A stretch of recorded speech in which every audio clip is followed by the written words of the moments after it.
Amen, amen. Thank you, Kevin, for leading us in prayers, and thank you, worship team, for leading us into Jesus' presence this morning. We are thankful for that, and we don't take that for granted here at J Plus or wherever you are watching and worshiping with us today. Welcome and good morning, church. I follow those who are online, and it's great to see. It helps me feel connected as you post in the chat box. I love seeing the hellos and good mornings and peace of Christ. So thank you for those that do that. It helps me to think about who is on the other side of this camera as we worship God together this morning. So it's good to be with you, church family.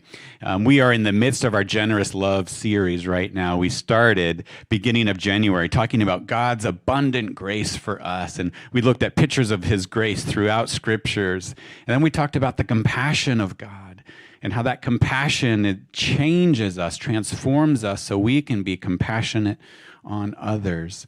And then now we're in this 2-week series on how do we steward our time, our talents, and our treasures. How do we respond to God's abundant grace in our lives? How do we respond to his generosity? And that's the question that we want to look at. And so we're talking about time, talent, and today, treasure.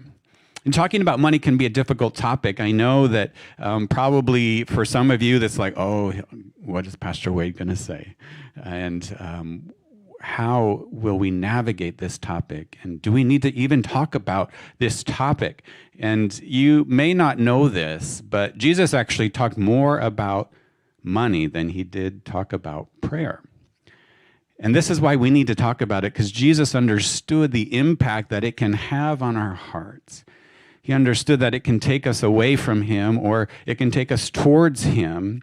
Money, is a great tool, but a horrible master. And so we need to talk about this. Even though it might be a difficult topic, it's an important topic for us to navigate. So we're going to jump into Luke 12. We're going to look at verses 13 to 21 and verse 34. I've asked Shirley Shu to read our scripture today.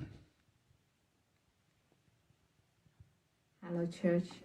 Today's reading from Bible is from the book of Luke, chapter 12, verse 13 to 21, and verse 34.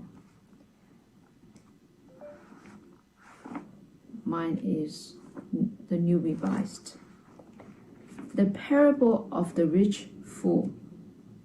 Someone in the crowd said to him, "Teacher, tell my brother to divide the family inheritance with me."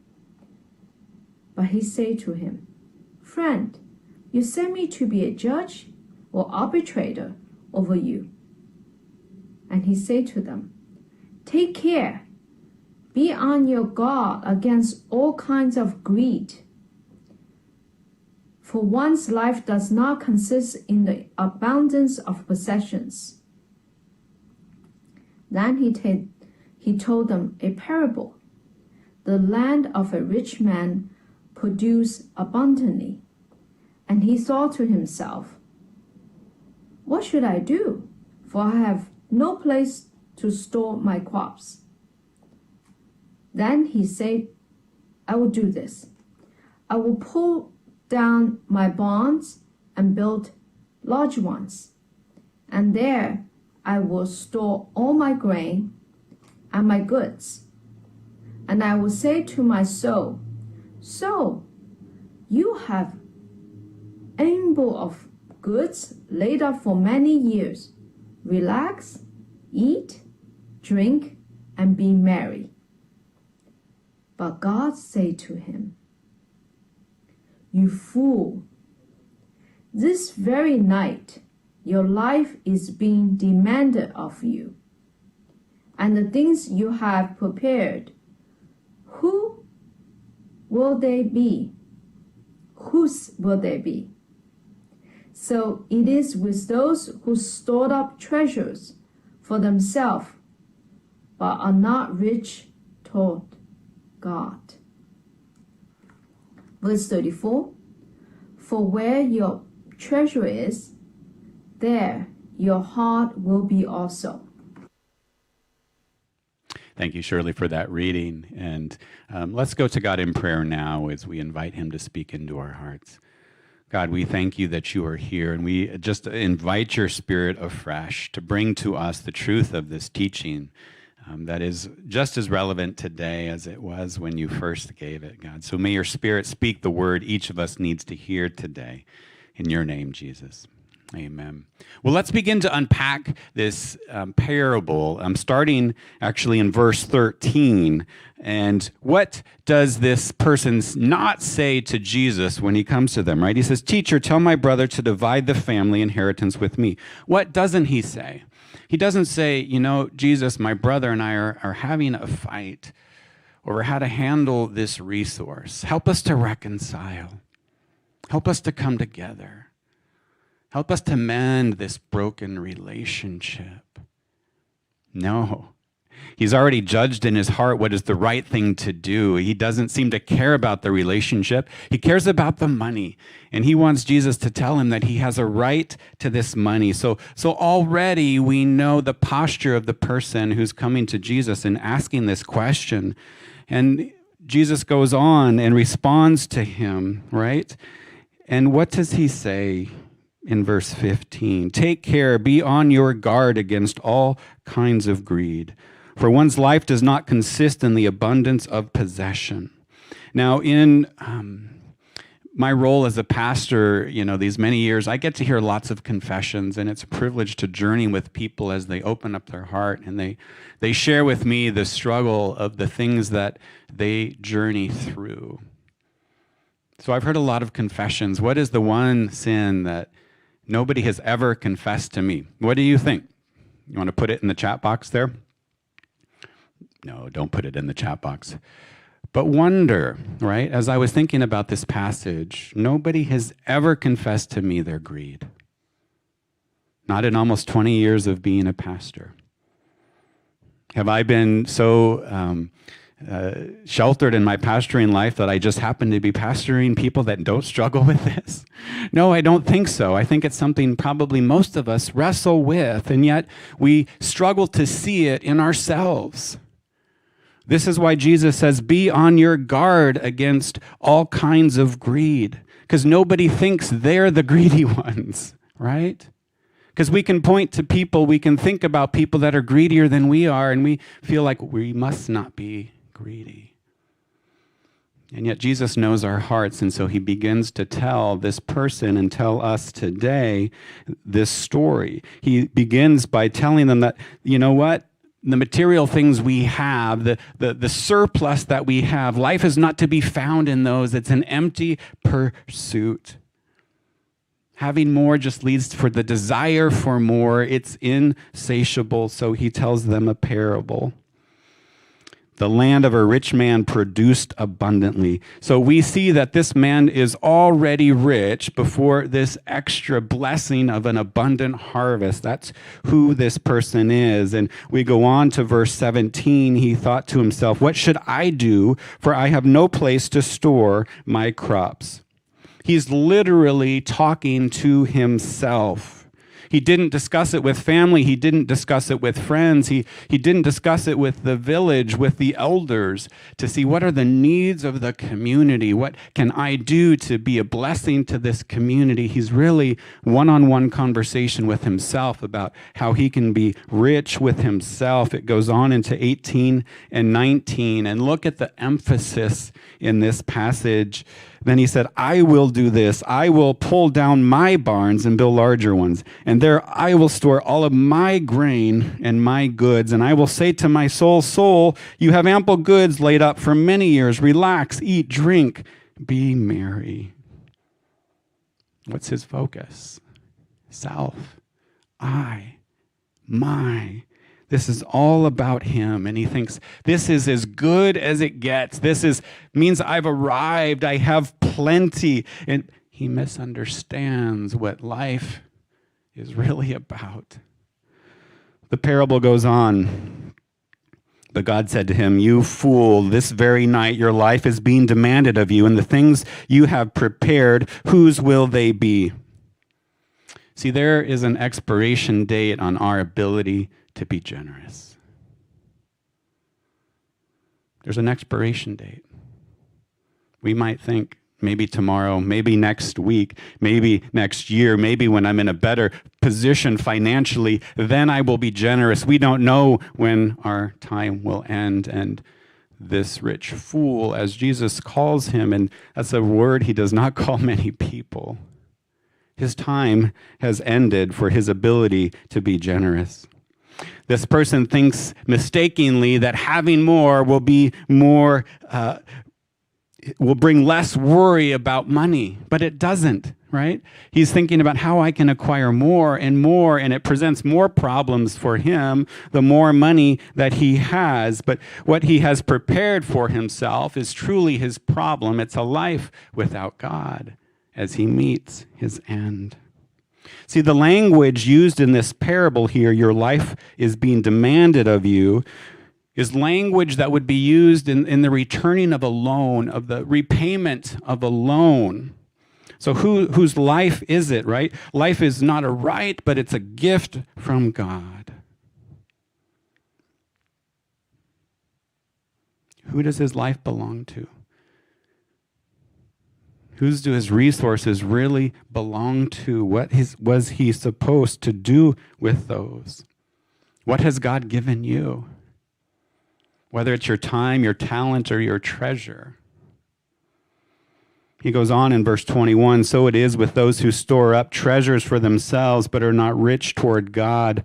Those who continue to work for self alone and not God and not others. It will not lead to flourishing. It will be empty. It will be a dead end. Even though the world's message to us that satisfaction will be found in more and more, and think about yourself first before others, we see in Jesus' teaching that he wants us to be not just rich, but rich towards God. Because he's the one who supplies it to us in the first place. This man's problem was that he was rich towards self, but not rich towards anybody else. Verse 34, we jump down to, and Jesus says, for where your treasure is, there your heart will be also. What commands our hearts? What do we find ourselves thinking about most? See, wealth too often leads us to resist transformation because we think we can take care of all of our own needs. It gives us the means to do things our own way and to live for self.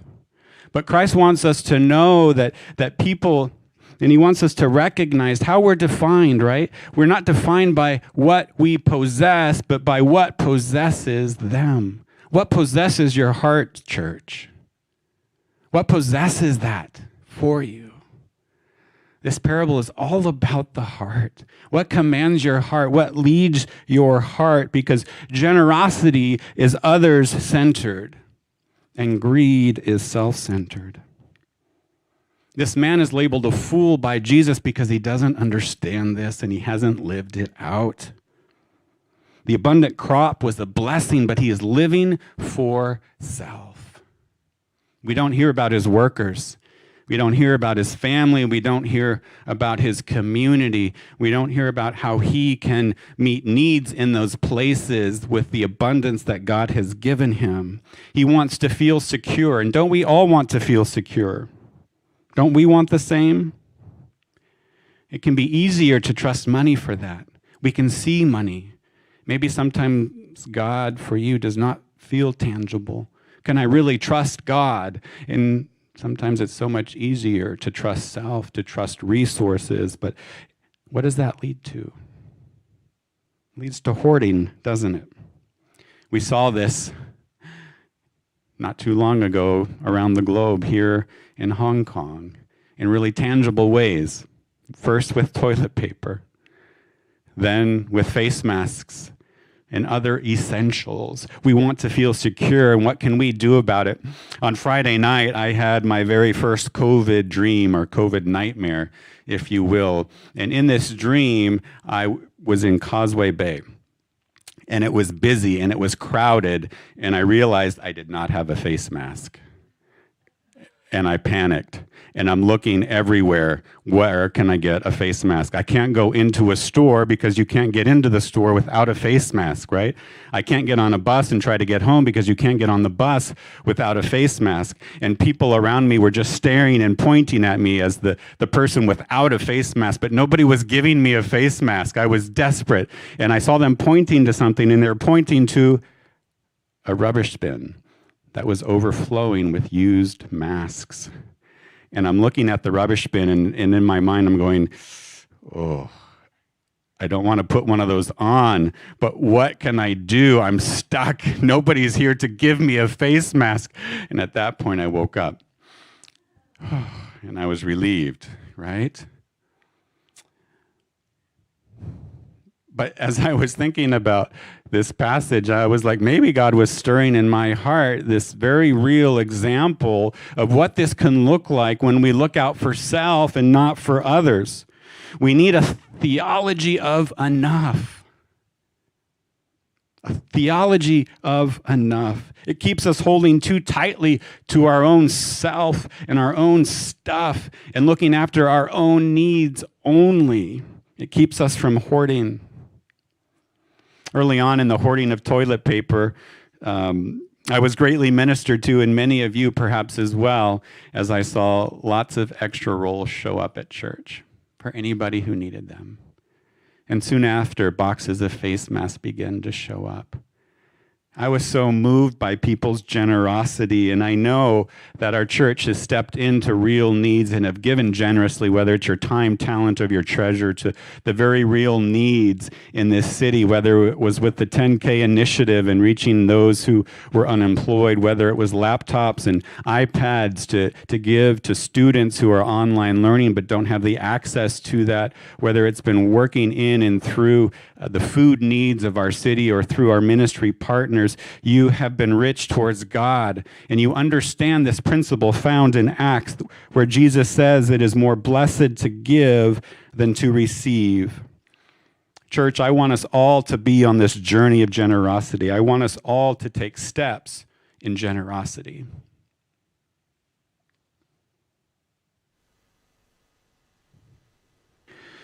So how does this journey to generosity work in real life?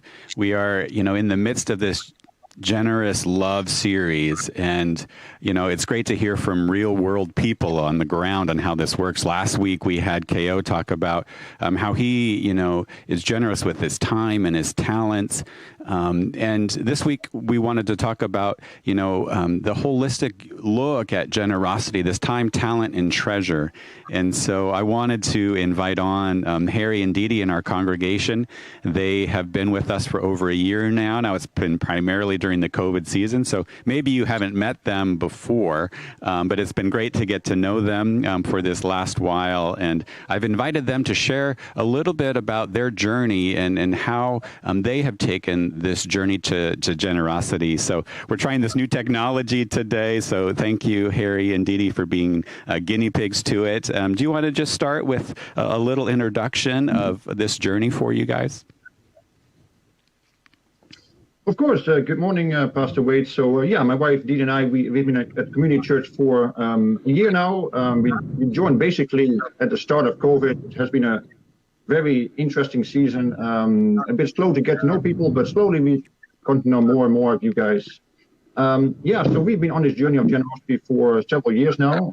We were several years ago invited by some friends to join a retreat. It was called Journey of Generosity, and it was really a retreat that really helps you think about why are you giving? Why do you want to think about stewardship, about your own money, whether it's a little money or a lot of money. It was really to think about the why. Why do you want to perhaps bless other people? And that was for us kind of a kickstart to think about it. And since then we've had many other retreats and other events. It didn't click all at the same initial retreat, but it was for sure the kind of kickstart of a long journey.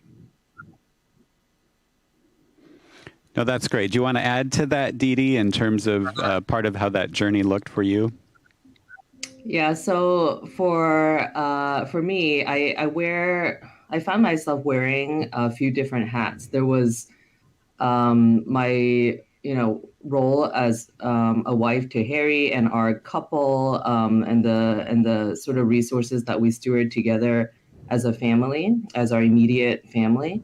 But for me, I also come from a business family where we do philanthropy, and it's a whole different hat and bucket of resources that I had to kind of really think about, how to sort of bring that legacy on into the future.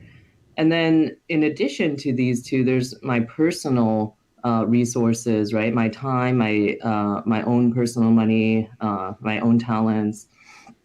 And one of the things that I feel I could offer to the community was really my ability to, I guess, network and bring people together.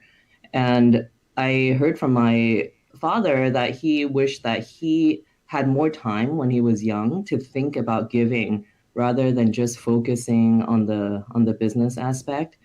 And so 5 years ago, I formed a group of young business leaders who are all part of the sort of family business network in Hong Kong. And we decided to think about how we could give collaboratively together. But, just as Harry said, one of the most important things we had to address was, why do we give? Because I think often we jump into the how without thinking about the why. And so the journey of generosity, really, I think, even though that came a little bit after we founded this group of young leaders, it helped us to take a step back. And I think, for me as an individual, and as a leader of this group, and also between, me and Harry, and also in our family philanthropy, this why is just the most important question to address. So I would say that the journey of generosity really, really helped launch us on that path. Thank you for sharing that. And as we were talking, you had shared that why question was so important because it deals with the heart and the why of giving in the heart, and this shift from sort of a ownership mindset to a stewardship mindset. Would you like to share about that? Either one. Yeah, I think especially in Hong Kong, where you see just so much, so many resources. I mean, of course, there's actually a dichotomy of the haves and have-nots, and but it's undebatable that there's a wealth of resources here in Hong Kong, financial and otherwise. And I think that in the Chinese sort of traditional family, kind of culture, there's really a notion of ownership of assets, right? All that we've worked hard to build up over generations, all this is ours, right? We decide what to do with it. We decide how much to give, but I think for me, there's a passage in Deuteronomy that really I need to keep going back to, that says, actually it's not yours, right? God gave you the ability to, make all of this wealth. God gave you the capabilities and the resources. And when you find yourself with all this cattle and land of milk and honey, you might stop and say, oh, like I did all this, but actually you didn't even do all of it. Like God enabled you to do that. And I think for me, is a reminder that, I have to come back to again and again. And that concept is, it's not mine to begin with, right? And if it's not mine to begin with, then whose is it, right? And it's really God's resources, and how then do we manage and steward that? We can't. There's more than we can use for ourselves. So are we just going to hoard it and make more, or think of a way to deploy this and give it away? And so it's still something that I think I struggle with, to be very honest. And, it takes constant reminding. And I find that it's helpful to do that in community, whether that's, within these journey of generosities, which are sort of, shorter term, 24-hour retreats where you remind each other. or within the context of our young business leaders group, where we meet every 2 months and we think about, how do we give, why do we give, how do we track what, these projects that we're doing together. I think those, it's a discipline, because I think as humans, we just, often fall back onto the ownership mindset. Thank you for sharing so many key elements of that it's all God's anyway. And I think that shift in mindset is important. And you talked about it being a journey, and it continues to be a journey. And the importance of community. I mean, that's one of the things in this parable we've been looking at this morning, as this rich fool seems isolated. He doesn't seem to be in community. He doesn't have people inputting into his decisions, and that community aspect is an important part of how we can grow in this discipline. Now, each of you come from very different backgrounds. And, as a couple, how do you navigate those differences in terms of your generosity? What does that look like? Has it been easy? Has it taken time? Sure. So maybe I can start. So I was born and raised in the Netherlands, born and raised in a very average middle-class family. It was a Christian family. We did tithing every week. We gave to church, we gave to other charities. But other than that, it was a very regular middle-class family. When I moved to Hong Kong and eventually I met Didi, and at some point I kind of realized that she wasn't from the average middle-class family, I realized, oh, okay, this is interesting. This is very different. And so once we got married and became more active together, and we had to kind of think about our joint finances, and also when Didi started her group of young business leaders, to me, a whole different world opened in that sense. Before, it was more about your personal income, your salary you're earning, thinking about later, perhaps your pension, and more the area I was used to. Now we're suddenly thinking about a larger amount that you need to steward. And so that was an eye-opener in that sense. And so Didi and I, we both have a very different perspective. We're in this together now, and it's a great group that we're working with, this next generation group, and it's almost like an honor to be working with a group in that sense, to think about stewardship of more wealth, and even like the Bible says, I mean, once you have ownership of as in your steward, it's you have responsibility as well, and that's a great journey, and we've had our differences in that sense, but over time we through all those retreats we had a chance to actually think about it and discuss and come to a joint idea. Thanks, Harry, and thank you for that. We're talking about that. It was a process, and it probably still is a process. Dee, did you have anything you wanted to add into how you guys have navigated some of those differences? Yeah, I think in this part of our journey, Harry, showed a lot of grace and just generosity from his heart in order to embrace a totally different way of thinking, because he grew up, really in a sort of modest middle income family in Europe, where, they don't even have the concept of, tithing all 10% of your income, because the government takes care of you, right? There's such high taxes, and, right? It's just a completely different mindset. And so when it came to us being married and what our lifestyle and giving patterns would be, it really took some hashing out. And we addressed it, I think, we started addressing the practicalities of it in our second journey of generosity, which is called the next steps, right? So the first retreat deals with why, and the second retreat deals a bit more with the how. And we realized it would be helpful for us to set up a joint giving account where we give monthly, from our own paychecks and resources into that account. So that's our joint family account. And once it's in there, we're able to then think about, okay, the strategy of how we give as a family, which sort of organizations and causes do we want to give to together. And we found that over time, there were a lot of crossovers and similarities and things we wanted to give to together, which would come out of that bucket. But there were also things that, perhaps I care about more that Harry doesn't care about as much, and vice versa. For example, he is very much into environmental protection. And for me, it's more perhaps animal welfare, just to give an example. And so we also have our personal buckets for giving.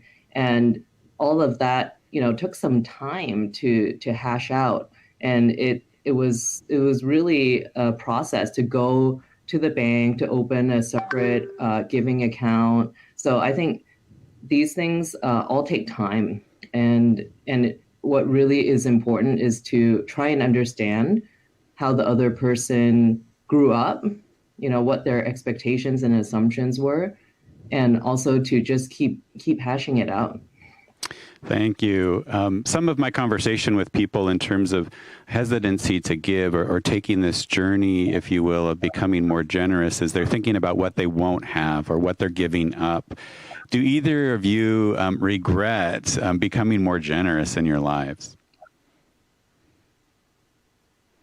Yeah, for sure. Like as Didi was saying, we actually created this separate bank account, and every month on with an automatic transfer, we actually put a part of our income in that special account. So it's away from our daily expenses account, so from our daily checking account. It's gone, basically. It's not gone completely, of course. It's still in our control. We can still decide where to give it to, but at least it's away from our daily account. And that's the interesting thing. You don't miss it. That's the interesting thing. So if you put 10%, let's say, in a separate account, you still have 90% left, and it turns out that's actually more than enough. So it actually gave a lot of freedom. And the challenge now is actually this other account is now building up, and actually we have a hard time even keeping up, because now we think about it so much. Now we want to also give, let's say, properly, let's say, in brackets, in quotes. But what does it mean? How do you select a charity that you really like? And so we've gone through several retreats.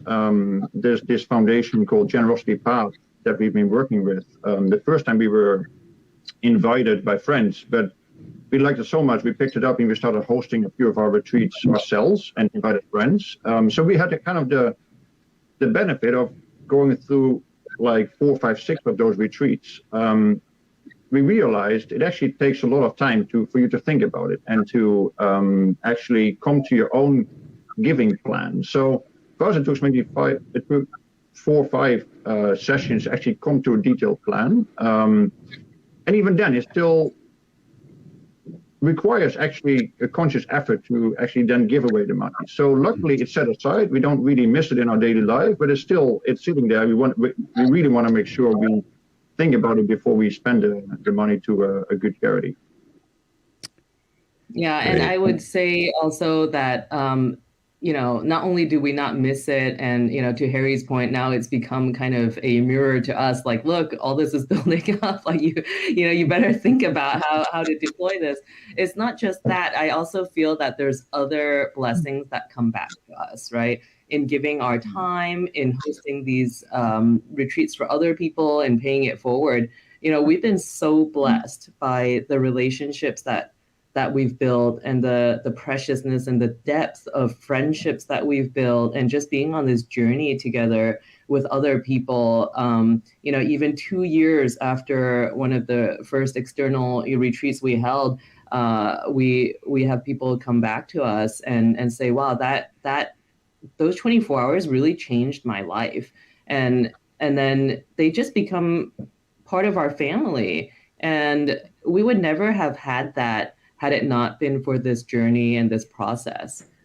So I think the blessing comes back to you in many ways. That's great. Thank you two so much for sharing with us this morning. I really appreciate you guys sharing from your heart, sharing from your journey, and allowing us to peek into what that looks like for you. So blessings on you two, and we'll see each other in person in worship at some point, hopefully soon. Blessings, guys. Thank you. Thank you. When I was 15 years old in high school, our youth group would collect a weekly offering, and people would have the chance to give. And I noticed there was one girl in the youth group every week she would give, and it wouldn't just be like taking out her wallet and putting cash in. She was writing checks. And I was impressed as a 15-year-old, one, that she gave so regularly, and two, that she wrote checks. And so I was impressed with her generosity. I decided to get to know this person better. And there were other things that attracted me to this person as well. And eventually I did marry her. I was not such a good giver at that age, right? It was mine. I'd worked hard for it, and I might tip God instead of tithe, right? I might give a little bit to God, but I wasn't really thinking about it. It didn't really sort of shape my heart. And as we got married, that was the time where I think the two of us got more serious and intentional about what it meant to be generous to God. And we used tithing from the beginning as a way to guide our heart. It was training wheels for our heart, if you will, tithing was. And that was our starting point to take us on a journey of generosity, and how can we really see all of what God has given us as a blessing to be stewarded to the needs in this world and to the needs in the church and beyond. And so I still have room to grow, and I'm sure you might still have room to grow. But how can you see generosity as a discipline in your life? It's a discipline that we can grow in. We think about growing in our prayer, growing in our study, growing in our love for others, but we can also grow in our generosity wherever you might be at in the journey. Maybe you have not even started the journey yet, but today you can begin to be rich towards God. Maybe you're far along the path, and we celebrate that. How can you continue to grow in your generosity? How can you take another step today, this week, and in this season? I've seen so many wonderful expressions of generosity, and I'm looking forward to seeing so more of those. Our worship team is going to lead us into a time of reflection, and during this worship, may it be a reflection for your heart. A reflection of how God wants to work in your heart, how he wants to refine you, how he wants to shape you, and how he wants to grow you. Let's worship.